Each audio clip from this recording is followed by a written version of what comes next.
Hello friends, स्वागत है आप सभी का। आज का हमारा जो वीडियो है वो आर्थिक समीक्षा के ऊपर है, यानी कि इकोनॉमिक रिव्यू ऑफ राजस्थान हम इसमें कवर करने वाले हैं। तो 2021 और 2022 का जो आर्थिक समीक्षा है उसको आज हम पढ़ेंगे और इसके अंदर टोटल 11 चैप्टर्स हैं और सभी चैप्टर्स को वन बाय वन हम जो है इस वीडियोज़ में कवर करेंगे। तो आज का जो वीडियो होगा उसमें चैप्टर नंबर 1 को हम कवर करेंगे, जिसके के अंदर अर्थव्यवस्था के जो बृहत आंकड़े हैं उनको हमको देखना है, यानी कि macro economic trends of economy, उसको हम कवर करेंगे। और जो ये वीडियोज़ होंगे ये इंग्लिश और हिंदी दोनों में अलग अलग बनाए जाएंगे, ताकि इंग्लिश मीडियम वाले जो स्टूडेंट्स हैं उनको इकोनॉमिक्स के टर्म्स को समझने में दिक्कत ना हो। तो दोनों वीडियोज़ अलग अलग बनेंगे। तो जो हिंदी माध्यम वाले हैं उनके लिए आज जो ये वीडियो बन रहा है, और कल जो वीडियो अपलोड होगा वो इंग्लिश मीडियम वाले स्टूडेंट्स के लिए किया जाएगा। तो आज चैप्टर नंबर 1 जो है हम इसके अंदर कवर करने वाले हैं, जिसके के अंदर हम मैक्रो इकोनॉमिक ट्रेंड्स को पढ़ेंगे। तो जो लोग भी आरएस प्रीलिम्स की तैयारी कर रहे हैं और आरएस के अलावा जो आरपीएससी के अदर एग्जाम्स की तैयारी कर रहे हैं, अगर उन्होंने प्रीवियस ईयर के क्वेश्चंस देखे होंगे तो आपको पता चलेगा कि काफ़ी सारे क्वेश्चंस जो है वो इकोनॉमिक सर्वे से पूछे जाते हैं। आरएस वाले जो क्वेश्चंस है वो मैं आपको ज़रूर इसमें डिस्कस करूंगी कि कौन कौन से क्वेश्चंस जो है किस चैप्टर से पूछे गए हैं, ताकि आपको और विश्वास बढ़े कि हमको इसको क्यों पढ़ना चाहिए, इतने सारे पेजेस चैप्टर्स को हमको क्यों कवर करना चाहिए।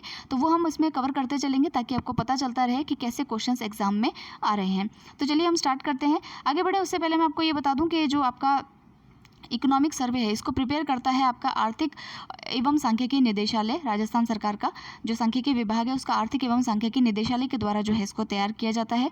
तो चलिए अब हम आगे पढ़ेंगे। यहाँ पर देखिए फ्रेंड्स, ये आपका चैप्टर नंबर 1 है। चैप्टर नंबर 1 में आपको क्या पढ़ना है?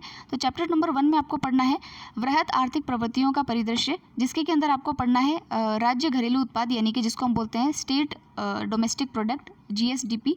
फिर आपको पढ़ना है प्रति व्यक्ति आय, यानी कि पर कैपिटा इनकम। फिर आपको पढ़ना है सकल स्थायी पूंजी निर्माण, यानी कि फिक्स्ड कैपिटल एसेट। फिर आपको पढ़ना है थोक मूल्य सूचकांक और उपभोक्ता मूल्य सूचकांक, यानी महंगाई नापने के जो WPI और CPI जो है उनको आपको पढ़ना होगा। सो फ्रेंड्स, ये है आपका चैप्टर नंबर 1 और इसके अंदर लिखा है वृहत आर्थिक प्रवृत्तियों का परिदृश्य। तो सबसे पहले हम इसमें जो ग्लांस में दे रखा है, यानी कि एक दृष्टि में जो चीज़ें दे रखी है उसको हम देख लेते हैं। आगे बढ़े उससे पहले मैं आपको एक चीज़ बता देती हूँ कि जो भी आप आंकड़े इसमें पढ़ेंगे वो दो चीज़ों पर होंगे। एक होगा प्रचलित कीमतों पर, जिसको इंग्लिश में बोलते हैं करंट प्राइस, और दूसरा होगा आपका कांस्टेंट कीमतों पर, जिसको हम बोलेंगे स्थिर कीमतों पर, जिसको हम कहेंगे कांस्टेंट प्राइस। तो प्रचलित जो कीमत होती है उसका मतलब ये होता है कि आपके जो रिसेंट मार्केट के जो प्राइसेस है उसको इसके अंदर कंसिडर किया गया है। और स्थिर कीमत का मतलब क्या होता है कि 2011-12 का बेस ईयर लेकर के उन्होंने जो है आधार वर्ष लेकर के उन्होंने जो है उस कीमत को निकाला है, उस परसेंटेज को या पर्टिकुलर जो भी वो जो आपको वैल्यू दे रहे हैं वो उसको उन्होंने निकाला है।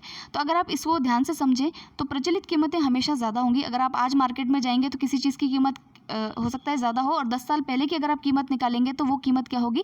कम होगी। तो इसीलिए कांस्टेंट प्राइसेस जो होंगे वो हमेशा करंट प्राइसेस से क्या होंगे? कम होंगे।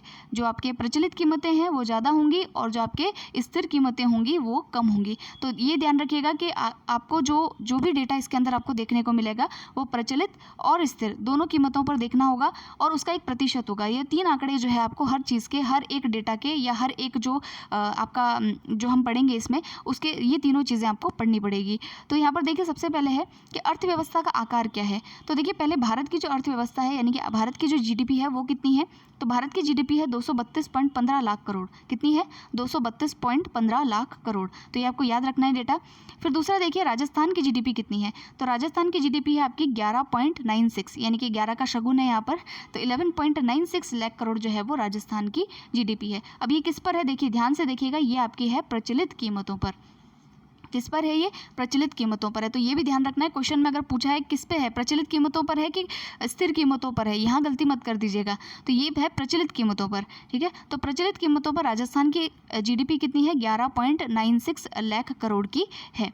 उसके अलावा देखिए स्थिर कीमतों पर भी मैं आपको यही बता देती हूँ, आगे पढ़ना है वैसे हमको, लेकिन मैं आपको यही बता देती हूँ। स्थिर कीमतों पर जो राजस्थान की जीडीपी है वो है 7.33 लाख करोड़, ठीक है।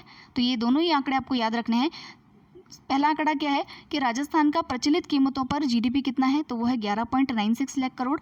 स्थिर कीमत पूछे तो इससे कम ही होगा ऑफकोर्स, तो 7.33 लाख करोड़, ठीक है।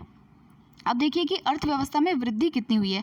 तो अर्थव्यवस्था में अगर वृद्धि देखें तो स्थिर कीमतों पर अर्थव्यवस्था में वृद्धि है 11.04%। कितनी है? 11.04%। तो यहाँ देखिए प्रचलित कीमतों पर जो आपकी जो जीडीपी थी उसी का ही आंकड़ा है 11.04%। भारत की अगर देखें तो भारत की कितनी है 9.2% है, यानी कि राजस्थान की भारत से यहाँ पर ज़्यादा जो है वो आर्थिक वृद्धि दर है। उसके अलावा देखिए फ्रेंड्स, यहाँ पर जो है स्थिर कीमतों पर दे रखा है, तो मैं प्रचलित कीमतों पर भी बता देती हूँ। प्रचलित क्योंकि याद करना आसान है, 18.04% है, तो ये 0.4 यहाँ पर भी है, ठीक है।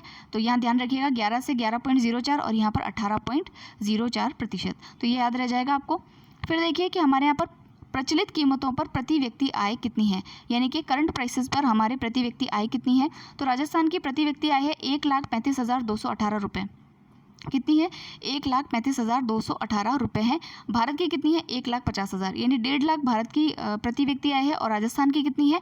1,35,000, और ये किस पे है? प्रचलित कीमतों पर है।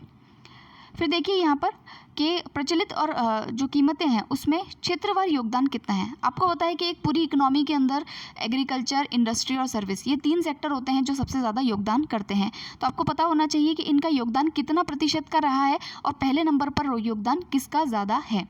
तो वैसे तो आपको पता ही होगा कि सर्विस सेक्टर जो है उसका योगदान सबसे ज़्यादा होता है हमारी अर्थव्यवस्था में। तो कितना प्रतिशत है? 45% जो है राजस्थान में सेवा क्षेत्र का योगदान है। दूसरे नंबर पे हमारे यहाँ आता है कृषि और तीसरे नंबर पर हमारे यहाँ आता है उद्योग। तो 45% हमारा सेवा क्षेत्र का योगदान है, उद्योग का योगदान हमारे 24.67% है और कृषि का योगदान 30.23% है। लेकिन ये चीज़ जो है भारत के परिप्रेक्ष्य में बदल जाती है। यहाँ पर सेवाओं का योगदान सबसे ज़्यादा है और उसके बाद में यहाँ उद्योगों का योगदान है, जबकि राजस्थान में किसका है? कृषि का, और यहाँ पर तीसरे नंबर पर आता है कृषि। तो इसका भी आप डेटा याद कर लीजिएगा। 53% जो है सेवा में, 28% उद्योग में और 18% जो है वो कृषि क्षेत्र में योगदान रहा है।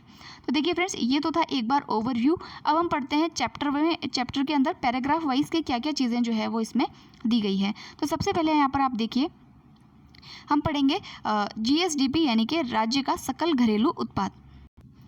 अब देखिए फ्रेंड्स, जो आपका पहला जो इसके अंदर आर्टिकल दे रखा है वो है आपका सकल राज्य घरेलू उत्पाद प्रचलित मूल्यों पर, यानी कि आपको निकालना है क्या? राज्य का जो आपका जीडीपी है उसको निकालना है और किस पे? प्रचलित मूल्यों पर जो है इसको आपको ज्ञात करना है। इसको आगे बढ़ाने से पहले मैं फ्रेंड्स एक चीज़ और आपको बता देती हूँ कि आपको ये तो पता होगा कि जीडीपी क्या होता है, जीएसडीपी क्या होता है, ये तो आपको पता है, लेकिन रियल और नॉमिनल यानी कि सांकेतिक और वास्तविक जीडीपी क्या होता है ये आपको समझना ज़रूरी है। तो इसको हम देख लेते हैं। तो सबसे पहले हम समझेंगे कि सांकेतिक क्या होता है। सांकेतिक का मतलब क्या होता है? सांकेतिक अगर जीडीपी वो बोल रहा है तो सांकेतिक जीडीपी का क्या मतलब है? तो यहाँ पर देखिए सांकेतिक का मतलब है, सांकेतिक को आप इंग्लिश में कहेंगे नॉमिनल, ठीक है। नॉमिनल जीडीपी का मतलब होता है आपको करंट प्राइस यानी प्रचलित मूल्य वो पूछ रहा है। प्रचलित का मतलब आपको पता ही है कि जो करंट आपके प्राइसेस चल रहे हैं उसी के आधार पर आपको जो है जीडीपी निकालना है। उसी को करंट बोलते हैं, उसी को नॉमिनल बोलते हैं, उसी को सांकेतिक बोलते हैं। इतना आप याद रख लीजिए, ठीक है। अब देखिए इसमें क्या होता है कि इकोनॉमी के अंदर जो भी आपकी इन्फ्लेशन होती है, यानी कि आपकी महंगाई होती है, डिफ्लेशन होती है, मंदी होती है, उनके आंकड़ों को जो है इसमें से हटाया नहीं जाता है। इसीलिए जो है इसको क्या कहा जाता है? नॉमिनल यानी कि सांकेतिक जीडीपी जो है वो कहा जाता है। वहीं अगर हम बात करें वास्तविक यानी कि रियल जीडीपी की, ठीक है, तो इसका अर्थ अगर कोई आपसे पूछे तो इसका मतलब है स्थिर कीमतों पर, यानी कि कांस्टेंट प्राइसेस पर, स्थिर कीमतों पर आपको जीडीपी निकालनी है। अगर आपसे कोई रियल जीडीपी पूछता है, यानी कि वास्तविक आपसे अगर जीडीपी कोई पूछता है, इसका मतलब क्या है कि वो स्थिर कीमतों पर आपसे जीडीपी का रेट पूछ रहा है, ठीक है। तो इसका मतलब क्या है कि स्थिर कीमतों पर क्या है कि 2011-12 का आपका आधार वर्ष लिया हुआ है और उसके अंदर जितने भी आपके इन्फ्लेशन है यानी कि आपकी महंगाई की जो दर है उसको जो है उसमें से घटाया गया, उसको हटाया गया है, ठीक है। तो अब आप खुद सोचिए कि क्या वास्तविक जीडीपी ज़्यादा बेटर होती है या फिर जो आपकी सांकेतिक जीडीपी होती है वो ज़्यादा बेटर होती है। तो देखिए जो भी स्टडीज़ होती है उसको करने के लिए कॉन्स्टेंट यानी कि जो आपकी वास्तविक जीडीपी होती है उसको कंसिडर किया जाता है, उसको लिया जाता है, ताकि जो है एक तरीके से उसमें से इन्फ्लेशन का यानी कि महंगाई का इफेक्ट हटाया जा सके और जो है डेटा जो है वो कॉन्क्रीट लिया जा सके, उसमें कोई वेरिएशन ज़्यादा जो है वो ना देखने को मिले। तो आप आई होप आपको समझ में आया होगा मैं क्या समझाना चाह रही हूँ। तो आप देखिए एक तो याद रखिएगा रियल यानी कि जिसको हम बोलते हैं वास्तविक, ये वास्तविक जीडीपी क्या चीज़ है, और दूसरा आप ध्यान रखिएगा नॉमिनल का मतलब क्या है कि वो आपसे पूछ रहा है क्या, इसको हिंदी में बोलेंगे सांकेतिक।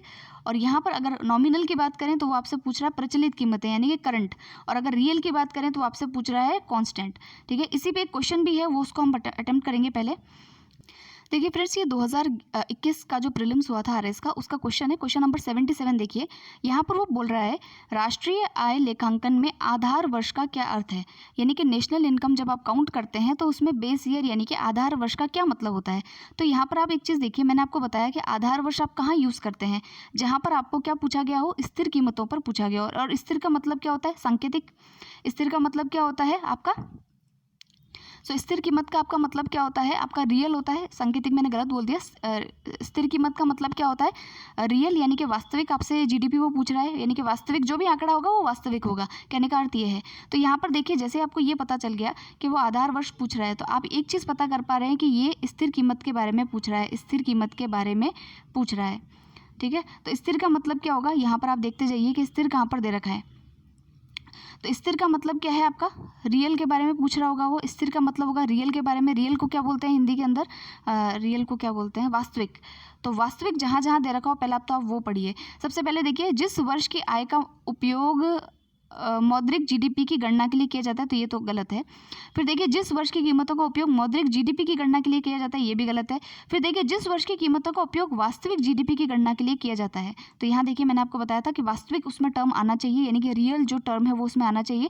तो वास्तविक जीडीपी की गणना के लिए जिस वर्ष की को लिया जाता है, उसी को हम क्या बोलते हैं, आधार वर्ष कहते हैं। तो यहाँ आप क्वेश्चन समझे, क्वेश्चन क्या कहना चाह रहा है कि राष्ट्रीय आय लेखांकन में आधार वर्ष का क्या मतलब है। तो मैंने आपको बताया आधार वर्ष कहाँ पर उपयोग होता है, जब आप स्थिर कीमतों पर किसी चीज़ को निकालते हैं।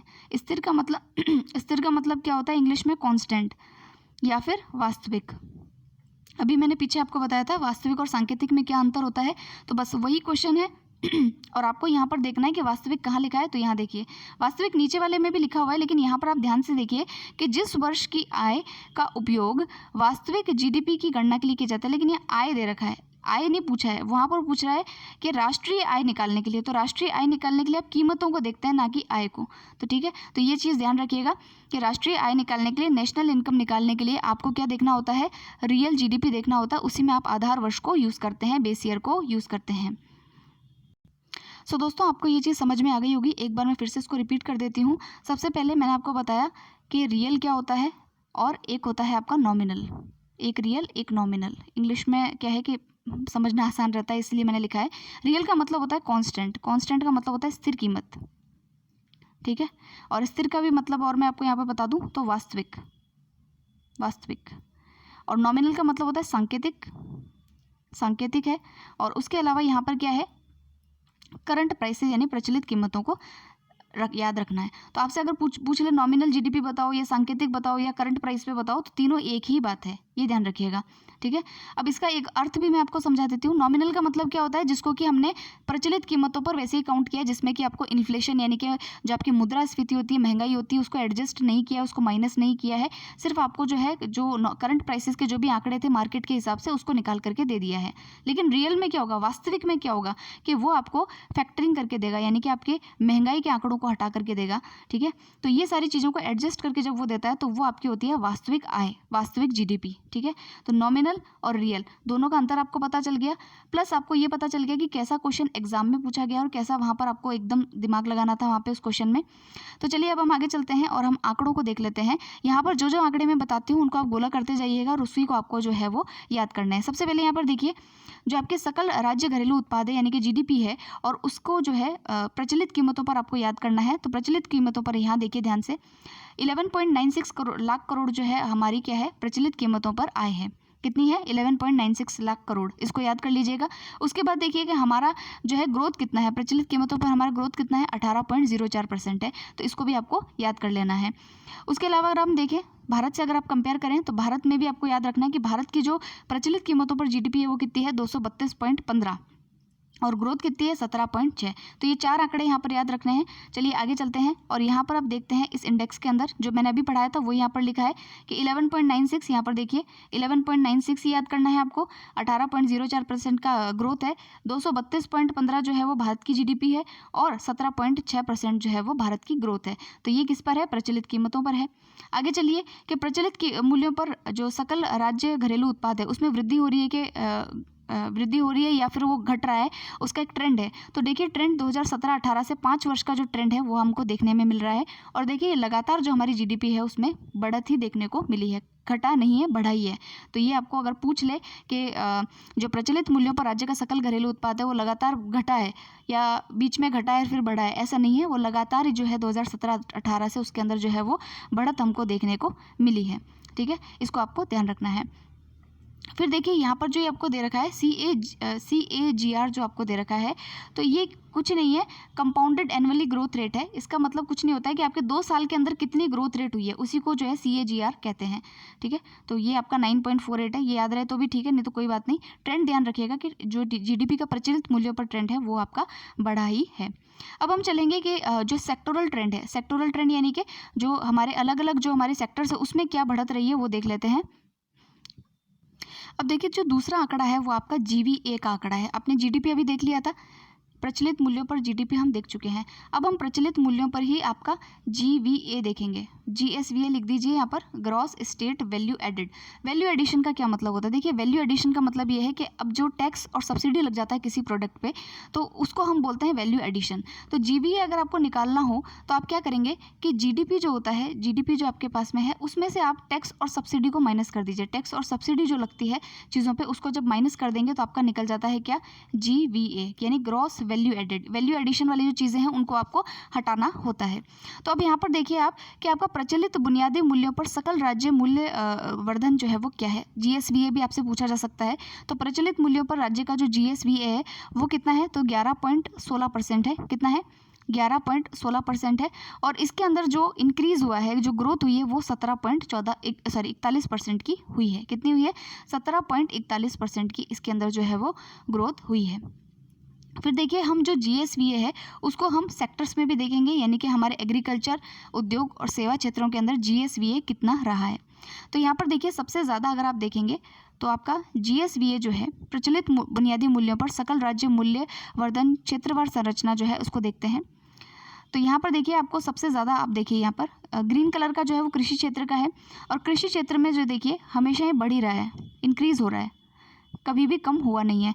ठीक है, तो यहाँ पर देखिए कि सॉरी मैंने यहाँ गलत बोल दिया कि यहाँ कृषि क्षेत्र में ये बढ़ा है, लेकिन यहाँ पर जाकर के जो है वो कम हो गया है। तो अगर आपसे पूछ लें कि GSVA कृषि क्षेत्र में पिछले साल की तुलना में बढ़ा है या कम हुआ है, तो आपको बोलना होगा कि ये कम हुआ है। तो यहाँ पर आप ऐसा एरो लगा लीजिए जिससे आपको पता रहे कि कृषि क्षेत्र का जो हमारा सकल मूल्य वर्धन है, GSVA है, वो कम हुआ है पिछले साल की तुलना में।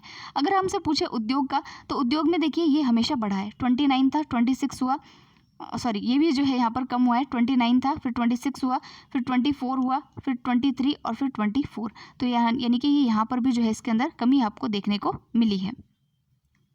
फिर आप देखिए कि आपका जो कृषि क्षेत्र, सॉरी ये बचा आपका सर्विस सेक्टर है। सर्विस सेक्टर में भी 44, 47, फिर 47.63 यानी कि ये कम हुआ है, फिर 45.60 और फिर 45.10। तो यानी कि यहाँ पर भी आपको जो है वो कमी देखने को मिल रही है। तो अगर आप देखें कि पिछले साल की तुलना में बढ़ा है या कम हुआ है, तो यहाँ पर पिछले साल की तुलना में कृषि क्षेत्र जो है वो कम हुआ है। पिछले साल के क्षेत्र में इंडस्ट्री आपकी बढ़ी है कि कम हुई है? तो इंडस्ट्री आपकी बढ़ी है। और आपके सर्विस सेक्टर में क्या हाल रहे हैं? तो सर्विस सेक्टर जो है पिछले साल की तुलना में कम हुआ है। तो आपको इस तरीके से एरो लगा लेने हैं कि आपका कृषि सेवा क्षेत्र कम हुआ है, आपका जो कृषि क्षेत्र है उसमें भी कमी आई है, सिर्फ इंडस्ट्री जो है वो पिछले साल के क्षेत्र उसमें बढ़ा है। और अगर आपसे पूरे 5 साल का ट्रेंड पूछे तो 5 साल का ट्रेंड तीनों का ही रेगुलर नहीं रहा है, तीनों में ही कमी हुई है और बढ़ता भी रहा है। तो आई होप आपको ये समझ में आया होगा कि मैं किस पैटर्न पे आपको बताना चाह रही हूँ चीज़ों को। तो हमने ट्रेंड भी देखा और पिछले साल से तुलना भी देखी। तो पिछले साल से जो तुलना है उसको आप हमेशा याद रखिएगा और यहाँ पर आप एरो बना सकते हैं कि यहाँ कमी हुई है, यहाँ पर भी कमी हुई है, सिर्फ जो है बढ़त किस में आई है? आपके औद्योगिक क्षेत्र में आई है। तो चलिए अब हम आगे चलेंगे और आगे हम आप देखेंगे कि यहाँ पर वैसे जो मैंने ऊपर पढ़ाया था वो यहाँ पर भी दे रखा है। अब हम आगे जो पढ़ने वाले हैं वो है आपका सकल राज्य घरेलू उत्पाद स्थिर कीमतों पर, किस पे? कांस्टेंट प्राइसेस पे जो हमारा सकल राज्य घरेलू उत्पाद है उसको जो है हम यहाँ पर देखेंगे। तो देखिए ये हमने पहले भी पढ़ा था कि कांस्टेंट प्राइसेस पर ये कितना है। तो देखिए कांस्टेंट प्राइसेस पर 7.33 लाख करोड़ जो है हमारी जो है जीडीपी है हमारे राजस्थान की, और उसका प्रतिशत जो है वो कितना है 11.04% जो है वो इसका इंक्रीमेंट है। ठीक है, और उसके अलावा जो है ये स्थिर कीमत है। स्थिर कीमत का मतलब क्या है, सांकेतिक जो आपकी वास्तविक जो कीमत है, मैं एक तो हिंदी में थोड़ा गड़बड़ कर जाती हूँ, तो ये वास्तविक आपकी जो कीमत है उसके ऊपर है, यानी कि रियल जो आपकी कीमत है उसके ऊपर बताया जा रहा है। ठीक है, तो याद रखिएगा आंकड़े को, 7.33 लाख करोड़ है, और यहाँ पर इसका वृद्धि दर कितना है तो 11.04% है।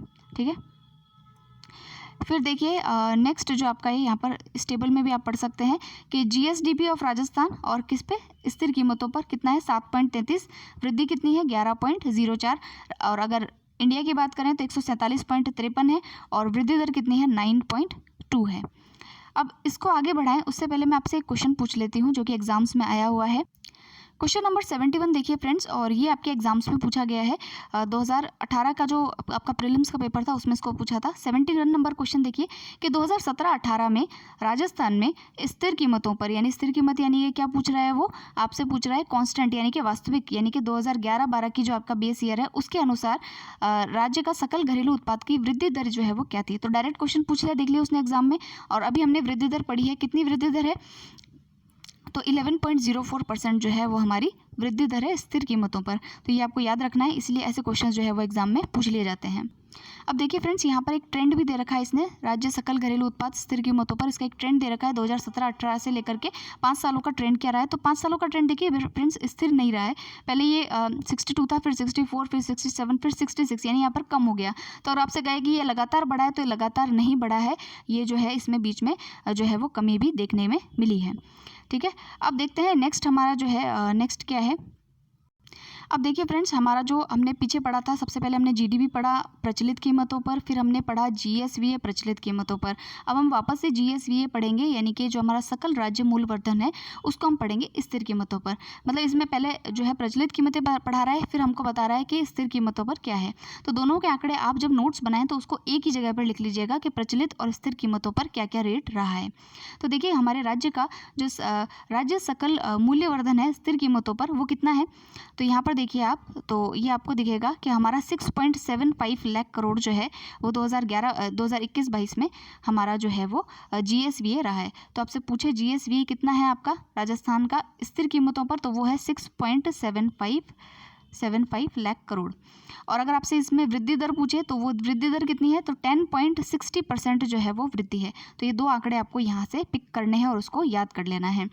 फिर देखिए कि जो जीएसवीए है हमारा सेक्टोरल कितना रहा है वो भी हम देख लेते हैं। तो सेक्टर्स में अगर आप देखें, लेकिन यहाँ पर देखिए सबसे पहले यहाँ पर देख लीजिए कि आपका जो सेक्टर्स के सेक्टर वाइज जो है उसको हम देख लेते हैं। यहाँ पर कहाँ गया भाई,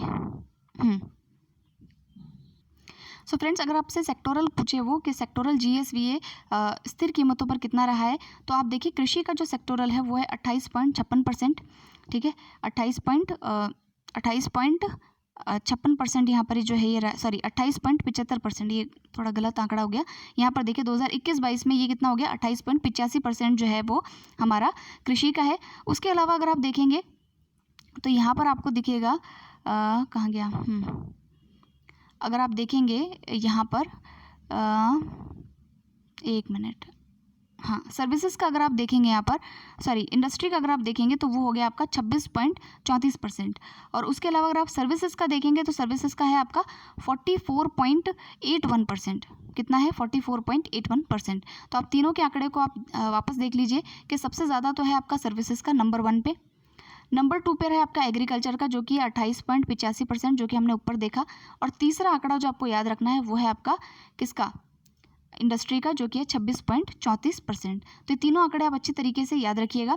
तो ये था हमारा जीएसवीए जो कि हमने स्थिर कीमतों पर निकाला है। तो अब तक हमने 4 चीज़ें पढ़ ली है, जीडीपी कांस्टेंट प्राइस पे, जीडीपी आपकी, जीएसवीए आपकी कांस्टेंट प्राइस पे, तीसरी हमने आपको जीएसवीए कांस्टेंट प्राइस और करंट प्राइस दोनों पे पढ़ ली है। अब हम पढ़ेंगे कि हमारा जो है हमारा एनएसडीपी क्या है, यानी कि शुद्ध राज्य घरेलू उत्पाद क्या है, नेट स्टेट डोमेस्टिक प्रोडक्ट जो है वो क्या है, इसको हम यहाँ पर पढ़ेंगे।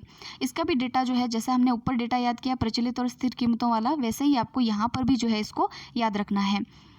सो फ्रेंड्स, सबसे पहले आपको ये पता होना चाहिए कि नेट स्टेट डोमेस्टिक प्रोडक्ट यानी कि शुद्ध राज्य घरेलू उत्पाद क्या होता है। तो देखिए फ्रेंड्स, जब भी आप नेट निकालते हैं, नेट जीडीपी अगर आप निकालेंगे, तो उसमें से आप क्या करेंगे कि जो जीडीपी आपकी होगी उसमें से आपको मूल्यह्रास यानी कि डेप्रिशिएशन, जिसका मूल्य ह्रास जो होता है उसको निकालना पड़ता है। मूल्यह्रास का क्या मतलब होता है कि आपके जितने भी कैपिटल गुड्स होते हैं, यानी कि जो पूंजीगत निर्माण आपके हैं, जैसे कि सड़कें वगैरह बनी हैं आपकी, कोई मशीनरी आपकी लगी हुई है, तो उसमें जितना भी वियर एंड टीयर होता है, मूल्य का जो ह्रास होता है, क्योंकि हर साल वो चीज़ें जो है कंजम्पशन गुड्स जो है वो उनमें कुछ ना कुछ जो है, जैसे आज आप वॉशिंग मशीन लाते हैं तो एक साल बाद में भी वैसी थोड़ी ना रहती है, तो उसमें कुछ ना कुछ जो है डेप्रिशिएशन होता है, उसकी वैल्यू कम होती है। तो उसी मूल्यह्रास को जो है आपके इसमें से माइनस करना पड़ता है, तब आपका शुद्ध राज्य घरेलू उत्पाद जो है वो निकल करके आता है। तो ये पहली चीज़ तो आपको डेफिनेशन पता होनी चाहिए, क्योंकि इस पे जो है वो क्वेश्चन आपका एग्जाम में आ चुका है। तो पहले उस क्वेश्चन को ही हम जो है सॉल्व कर लेते हैं। सो फ्रेंड्स, यहाँ पर क्वेश्चन नंबर 74 देखिए, ये आरएस प्रीलिम्स 2021 में आया था। यहाँ पर देखिए, बाजार मूल्यों पर शुद्ध राष्ट्रीय उत्पाद क्या होता है। तो बाजार मूल्यों पर शुद्ध राष्ट्रीय उत्पाद वो पूछ रहा है, यानी कि आपसे पूछ रहा है net national product at market price. तो मैंने नेट आपको बताया था, नेट का मतलब क्या होता है, मूल्यह्रास को आपको उसमें से माइनस करना पड़ता है। तो यहाँ पर देखिए, मूल्यह्रास एक ही जगह पर लिखा हुआ है, ऑप्शन नंबर सी में। तो बाजार मूल्यों पर जो सकल राष्ट्रीय उत्पाद है उसमें से मूल्यह्रास यानी डेप्रिशिएशन को अगर आप माइनस कर देंगे तो आपका क्या निकल जाएगा, बाजार मूल्यों पर शुद्ध राष्ट्रीय उत्पाद जो है वो निकल करके आ जाएगा। तो काफ़ी सिंपल सी चीज़ है, ये क्वेश्चन आपका एग्जाम में पूछा गया है। अब देखिए दोस्तों कि आपको इसमें प्रचलित कीमतों पर, कांस्टेंट कीमतों पर हमारा जो नेट स्टेट डोमेस्टिक प्रोडक्ट है यानी कि शुद्ध घरेलू उत्पाद कितना है उसको हम पढ़ लेते हैं। तो यहाँ पर देखिए, प्रचलित कीमतों पर आपको दे रखा है। तो प्रचलित कीमतों पर जो है हमारा ये है 10.79, कितना, 10.79 लाख करोड़ जो है हमारी जीडीपी है, नेट जीडीपी है। तो वो प्रचलित कीमतों पर आप याद रखिएगा। प्रचलित कीमतों में वृद्धि कितनी है, तो 18.01% की है। ये डेटा भी आपको अच्छे तरीके से याद करना है। इस टेबल पे एम लगा लीजिए, काफ़ी इंपॉर्टेंट है।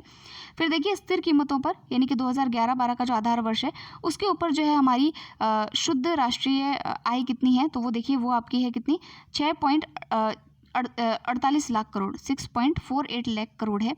इसको याद रख लीजिएगा, 10.79 और स्थिर कीमतों पर 6.48। और यहाँ पर ग्रोथ रेट कितना है, तो ये है 11.05%। ठीक है, तो ये चारों आंकड़े आपको याद रखने हैं। ये किसके आंकड़े हैं, नेट स्टेट डोमेस्टिक प्रोडक्ट के। बस इतना ही आपको इसके अंदर याद रखना है कि ये डेटा आपको अच्छे से याद हो जाए।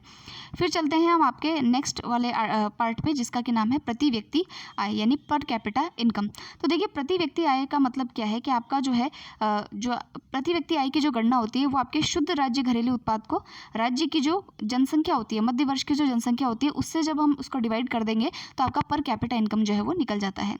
तो पर कैपिटा इनकम जो है आपका प्रचलित कीमतों पर कितना है और स्थिर कीमतों पर कितना है, दोनों आपको याद रखना है। प्रचलित कीमतों पर आपको मैंने पहले ही बता दिया था कि प्रचलित कीमतों पर आपका जो ये डेटा है वो आपका है 1,35,000, कितना है, 1,35,218 है प्रति वर्ष का। और अगर हम देखें स्थिर कीमतों पर, तो स्थिर कीमतों पर वो आपका कितना है, स्थिर कीमतों पर है वो आपका 81,231। यहाँ पर इसको गुला कर लीजिएगा, 81,231 है। तो प्रति व्यक्ति आय करंट प्राइसेस यानी प्रचलित कीमतों पर कितनी है, 1,35,218। और अगर हम देखें स्थिर कीमतों पर तो वो है 81,231 रुपीज़, और ये पूरे साल की है। ठीक है, तो ये हो गई हमारी प्रति व्यक्ति आय, ये भी आपको अच्छे से पता होनी चाहिए। इस पर भी एक क्वेश्चन आपके एग्जाम में पूछा गया है, उसको भी हम देख लेते हैं यहीं पे। सो फ्रेंड्स, क्वेश्चन नंबर 88 देखिए, ये 2021 के अंदर जो आपका प्रीलिम्स हुआ था उसमें पूछा गया था। देखिए, अग्रिम अनुमानों के अनुसार 2020-21 में स्थिर कीमतों पर यानी कांस्टेंट प्राइसेस पर राजस्थान की प्रति व्यक्ति आय क्या है। देखिए कितना स्ट्रेट फॉरवर्ड क्वेश्चन है, अगर आपको आंकड़ा याद है तो आप कर देंगे, नहीं याद है तो बस जय श्री राम। ठीक है, अब फ्रेंड्स आइए नेक्स्ट पे। नेक्स्ट है हमारा कि हमने कितना कैपिटल फॉर्मेशन किया है, सकल स्थायी पूंजी निर्माण हमारा कितना है। तो देखिए, स्थायी पूंजी निर्माण का क्या मतलब होता है कि हमारे यहाँ पर कितने वेयर हाउस बने, कितने हमारे सड़कें बनी, कितने हमारा डेवलपमेंट हुआ, कितनी बिल्डिंगें बनी, कितना कंस्ट्रक्शन हुआ, कितनी इंडस्ट्रीज़ बनी। तो ये जितने भी हमारा स्थायी पूंजियाँ दिखती है आपको, एसेट दिखते हैं, तो इसका कितना निर्माण हमारे राजस्थान में हुआ है उसको हम कहते हैं सकल स्थायी पूंजी निर्माण। तो इसका आपको आंकड़ा याद रखना है कि हमारे यहाँ पर 2020-21 के अंदर जो है सकल स्थायी जो हमारा निर्माण है वो आपका कितना है, तो वो है आपका 2.76 है ना, 2,76,473 करोड़ रुपए का जो है हमारे यहाँ पर पूंजी निर्माण हुआ है, जो कि हमारी पूरी जीडीपी का 27.28% है। तो ये काफ़ी इंपॉर्टेंट है। 27.28% है हमारी जीडीपी का, कितना 2,76,473 लाख करोड़ का जो है हमारे यहाँ पर कैपिटल फॉर्मेशन हुआ है, यानी कि पूंजी निर्माण किया गया है। इस आंकड़े को आपको अच्छे तरीके से याद कर लेना है। फिर देखिए यहाँ पे इसमें भी जो है सबसे ज़्यादा कंट्रीब्यूशन किसका है, तो आप खुद दिमाग लगाइए कि प्राइवेट जो सेक्टर होता है वो सबसे ज़्यादा पूंजी निर्माण करता है पब्लिक सेक्टर के बजाय। तो यहाँ पर देखिए प्राइवेट सेक्टर का जो पूंजी निर्माण है वो है 76.10%, और पब्लिक सेक्टर जो है हमारा सरकारी जो सेक्टर है उसमें 23.90 जो बचा हुआ है वो पूंजी निर्माण जो है वो पब्लिक सेक्टर के द्वारा किया गया है। अब इस टेबल को देखिए, टेबल में आपको दिख रखा है निजी और सार्वजनिक। तो ये आंकड़े तो छोड़िए इसको कि ये कितना है, बाकी आप इतना ध्यान रखिए कि सबसे ज़्यादा पूंजी निर्माण यहाँ पर आपको देखने में आ रहा है, निजी निवेश जो है वो सबसे ज़्यादा है, सार्वजनिक जो है वो कम है। तो यहाँ पर आप परसेंटेज लिख लीजिएगा, 76.10% जो है वो प्राइवेट का है, और 23 और 0.90 जो बचा हुआ है वो किसका है, आपका पब्लिक सेक्टर का है। ठीक है, अब दोस्तों इस टेबल पे आइए, आप इस तालिका पे आइए। इस तालिका में आपको क्षेत्रवार सकल स्थायी पूंजी निर्माण दे रखा है कि भाई जो फिक्स्ड कैपिटल फॉर्मेशन हुआ है वो सबसे ज़्यादा किस क्षेत्र में हुआ है। भाई बिल्डिंगें भी बनी है, कहीं पर कुछ बना है, या एग्रीकल्चर के क्षेत्र में कुछ काम हुआ है, किस क्षेत्र में सबसे ज़्यादा जो है पूंजी का निर्माण किया गया है ये भी आपको पता होना चाहिए। तो यहाँ पर जो आप छठे नंबर पर कंस्ट्रक्शन देख रहे हैं, ये थोड़ा सा यहाँ पर छिप गया है, उसको आप नंबर 1 लगा लीजिए कि सबसे ज़्यादा जो पूंजी निर्माण है वो आपका कंस्ट्रक्शन के क्षेत्र में हुआ है, यानी कि निर्माण के क्षेत्र में हुआ है। उसके बाद आप सेकंड नंबर जो है वो आप लगाइए 12 नंबर पे, यानी कि आवासीय भवन। तो दूसरे नंबर पे है आवासीय भवन, जिसका कि सबसे ज़्यादा निर्माण जो है वो किया गया है। और तीसरा नंबर लगाइए यहाँ पर लोक प्रशासन पे, यानी पब्लिक एडमिनिस्ट्रेशन पे। फिर पब्लिक एडमिनिस्ट्रेशन से रिलेटेड जो पूंजीगत निर्माण है वो सबसे ज़्यादा किया गया है। तो आपसे अगर रैंकिंग पूछ ले वो कि भाई सबसे ज़्यादा पूंजी निर्माण जो है वो किस क्षेत्र में हुआ है, तो आपको पता होना चाहिए कंस्ट्रक्शन में। दूसरा पूछ ले तो लिखना रेजिडेंशियल बिल्डिंग में, और तीसरा पूछ ले तो आप क्या बताएंगे, पब्लिक एडमिनिस्ट्रेशन में। ठीक है, तो चलिए अब नेक्स्ट हम चलते हैं मूल्य सांख्यिकी पे, यानी कि प्राइस स्टैटिस्टिक्स पे। इसमें हमको क्या पढ़ना है, काफ़ी इंपॉर्टेंट है दोस्तों। इसके अंदर आपको पता होना चाहिए कि आपकी जो महंगाई है उसको नापने के लिए 2 डेटास का यूज़ किया जाता है। एक होता है आपका WPI और दूसरा होता है CPI, यानी थोक मूल्य सूचकांक, और आपका होता है दूसरा कंज्यूमर को क्या कहते हैं, उपभोक्ता मूल्य सूचकांक। तो इन दोनों में से काफ़ी सारे क्वेश्चंस आपसे पूछे जाते हैं, वो क्वेश्चंस भी मैं आपको बताऊंगी आगे। पहले हम देख लेते हैं कि क्या क्या स्टैटिक्स जो है वो आपको पता होना चाहिए। तो सबसे पहले देखिए हमारा यहाँ पे चलेंगे हम राजस्थान में, जो आपका होलसेल प्राइस इंडेक्स है उस पर चलते हैं। तो होलसेल प्राइस इंडेक्स जो है दोस्तों, कहाँ गया भाई, ये रहा। तो देखिए सबसे पहले आपको पता होना चाहिए कि राजस्थान में जो थोक मूल्य सूचकांक है उसका आधार वर्ष कितना है। तो थोक मूल्य सूचकांक जो है उसका आधार वर्ष है 1999 से 2000। ठीक है, कितना है, 1999 से 2000 जो है वो इसका जो है वो क्या है, क्या बोलते हैं उसको, आधार वर्ष है। उसके अलावा जो WPI के आंकड़े हैं वो महंगाई नापने के काम आते हैं, और इसको मंथली बेसिस पर जो है वो निकाला जाता है। और क्या बात इसमें पता होनी चाहिए, तो देखिए इसके अंदर कमोडिटीज़ कितनी जो है वो यूज़ करते हैं, यानी कि कितनी चीज़ों को, कितने वस्तुओं को इसमें यूज़ किया जाता है। तो 154 वस्तुओं को जो है वो इसके अंदर यूज़ करता है। तो ये आप ध्यान रखिएगा कि 154 वस्तुओं को जो है वो इसके अंदर यूज़ किया जाता है।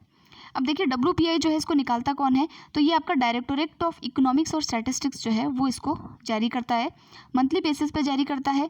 154 आइटम्स को इसमें इंक्लूड करता है, जिसके अंदर जो आपके 75 जो है वो प्राथमिक गुड्स होते हैं, प्राथमिक वस्तु होते हैं। 69 जो होते हैं वो आपके मैन्युफैक्चरिंग गुड्स होते हैं, और 10 जो होते हैं वो आपके ईंधन वाले जो है वस्तुएँ होती हैं। और अगर आप वेटेज की बात करेंगे तो उसमें सबसे ज़्यादा वेटेज जो होता है वो आपके मैन्युफैक्चरिंग का वेटेज जो है वो होता है। भार जो होता है भारित, वो सबसे ज़्यादा किसका होता है, मैन्युफैक्चरिंग का होता है। ठीक है, तो इसमें आप ध्यान रखिएगा। भारांकन जो है उसमें दे रखा है, भारांकन अगर आप देखेंगे तो 33%, और जो आपका 49% जो है विनिर्मित जो आपके उत्पाद है उसका 49% भारांक है। ईंधन का 16% है, और आपका जो प्राथमिक वस्तु है उसका 33% है। तो इसी से आपको पता चल जाएगा। मैं फिर से लिख देती हूँ, 154 प्रोडक्ट्स जो होते हैं, वस्तुएं जो होती हैं, उनको ये कैलकुलेट करता है। उसको भी 3 भागों में बांटते हैं। एक होता है प्राइमरी गुड्स, जिसके के अंदर कितने आते हैं, 75 गुड्स आते हैं। दूसरा आता है आपका मैन्युफैक्चरिंग, मैन्युफैक्चरिंग में आपके कितने आते हैं, 69 गुड्स आते हैं। तीसरा आपका आता है फ्यूल, यानी कि ईंधन, ईंधन में आपके आते हैं 10 गुड्स। तो देखिए सबसे ज़्यादा जो है गुड्स किसके हैं, प्राइमरी गुड्स के हैं, लेकिन भार सबसे ज़्यादा किसका है, ठीक है। भारांक सबसे ज़्यादा किसको दिया गया है? मैन्युफैक्चरिंग को, यानी कि विनिर्मित वस्तुओं को दिया गया है। तो ये भी आपको जो चीज़ है वो ध्यान रखनी है। तो आपको WPI समझ में आ गया। डायरेक्टोरेट ऑफ इकोनॉमिक्स और स्टैटिस्टिक्स को निकालता है, मंथली बेसिस पे निकालता है। इसके अंदर 154 आइटम होते हैं। सबसे ज़्यादा आइटम होते हैं प्राइमरी गुड्स के अंदर, यानी कि जो प्राथमिक वस्तुएं हैं वो सबसे ज़्यादा हैं, लेकिन भार सबसे ज़्यादा किसका है? तो विनिर्मित वस्तुओं का है। बस इतना आपको ध्यान रखना है, ठीक है। अब हम चलते हैं आगे, और आगे हमको क्या पढ़ना है? आगे हमको पढ़ना है CPI। अब देखिए फ्रेंड्स, हम चलेंगे आपके जो है आपका CPI है उस पर चलेंगे, यानी कि आपका उपभोक्ता मूल्य सूचकांक जो है उसको पढ़ेंगे। अगर आपको ध्यान हो तो उर्जित पटेल कमेटी जो बनी थी उसने रिकमेंड किया था कि भाई जो भी महंगाई है उसको आप WPI के आधार पर, यानी कि थोक मूल्य भाव पे ना नापते हुए कंज्यूमर प्राइस इंडेक्स यानी CPI के आधार पर आपको नापना चाहिए। क्योंकि WPI में क्या होता है? हर चीज़ का थोक मूल्य होता है, ठीक है। उसमें रियल मूल्य उसमें नहीं देखने में आता है, जबकि मूल्य जो है वो बदलते रहते हैं, ठीक है। तो उन्होंने कहा कि CPI जो है उसके आधार पर आपको जो है महंगाई को निकालना चाहिए। अब देखिए कि महंगाई को निकालने के लिए जो CPI यूज़ किया जाता है उस CPI को भी मंथली बेसिस पर ही निकाला जाता है। उसमें रिटेल जो प्राइस होती है उसको जो है नापा जाता है। और इसमें जो ये CPI होता है ये भी 4 प्रकार का होता है। तो यहाँ पर देखिए कि 4 विभिन्न प्रकार के CPI आपको दिखेंगे। तो पहला तो है CPI IW। IW का मतलब होता है इंडस्ट्रियल वर्कर, जो फैक्ट्रियों में काम करने वाले वर्कर होते हैं उनका CPI अलग निकलता है। भाई देखिए, जो इंडस्ट्रियल वर्कर होता है, एग्रीकल्चर वर्कर होता है, या जो शहरी क्षेत्र में और ग्रामीण क्षेत्रों में काम करने वाले लोग होते हैं, सबकी उपभोक्ता है नीड जो है वो अलग होती है। हर उपभोक्ता अलग प्रकार का होता है। अगर आप अंबानी को एक उपभोक्ता मानते हैं तो उनकी यूज़ करने की चीज़ें अलग होती है।